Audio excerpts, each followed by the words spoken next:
অনুরোধ করি যুবক, প্লিজ যুবক, হৃদয়টাকে মেরে ফেলিও না। তুমি দেখো না, তোমার বয়স 22, 10 বছর বয়সে মা বলেছে স্কুলে যা, মাদ্রাসা যা, মানুষ হবি, ভবিষ্যৎ ভালো হবে। তুমি শোনোনি ক্রিকেট, ফুটবল, সিনেমা, নাটক, কোথায় বিয়ে, কোথায় গায়ে হলুদ, গান বাজনা বাজিয়ে তোমার জীবন কাটাই দিছো। যুবক দেখো, 22 বছর বয়সে তুমি মূর্খ। তোমার পাশের বন্ধু পাইলট স্কুলে পড়ে, হ্যাঁ 10টা টিউশনি পড়ায়, 30,000 টাকাও কামায়। হ্যাঁ, তুমি যাকে বিয়ের প্রস্তাব দিচ্ছ কেউ রাজি নাই, ওর জন্য 5টা ঘর আসে। ওর মা বলছে এখনো ছোট, আরো পড়াশোনা করুক। আর তুমি বিয়ের জন্য হন্য হয়ে খুঁজতেছ, কোনো রিক্সাওয়ালা তোমাকে মেয়ে দিতে রাজি।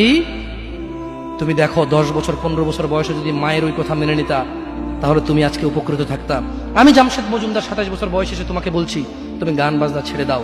ইনশাআল্লাহ 60 বছর পরে মারা গেলে, 30 বছর পরে মারা গেলে, 70 বছর পরে মারা গেলে ওই উপকৃত হবা। আর তা না হলে এই গান বাজনার সাথে তুমি তোমাকে ধ্বংস করে দিচ্ছ। যেদিন নিঃশ্বাস বন্ধ হয়ে যাবে সেদিন হলেও বুঝবা। বুঝতে তোমাকে হবেই, জমিনের উপরে বোঝো অথবা জমিনের নিচে বোঝো, বুঝতে তুমি হবে।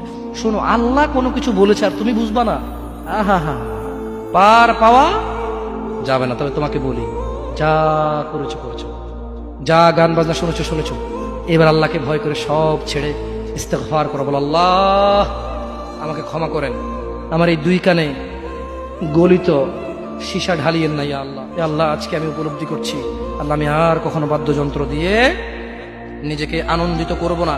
এই হারাম যা আপনার এত আপনাকে রাগান্বিত করে, আমি আর কোনোদিন এই হারাম দিয়ে নিজেকে আনন্দিত করব না।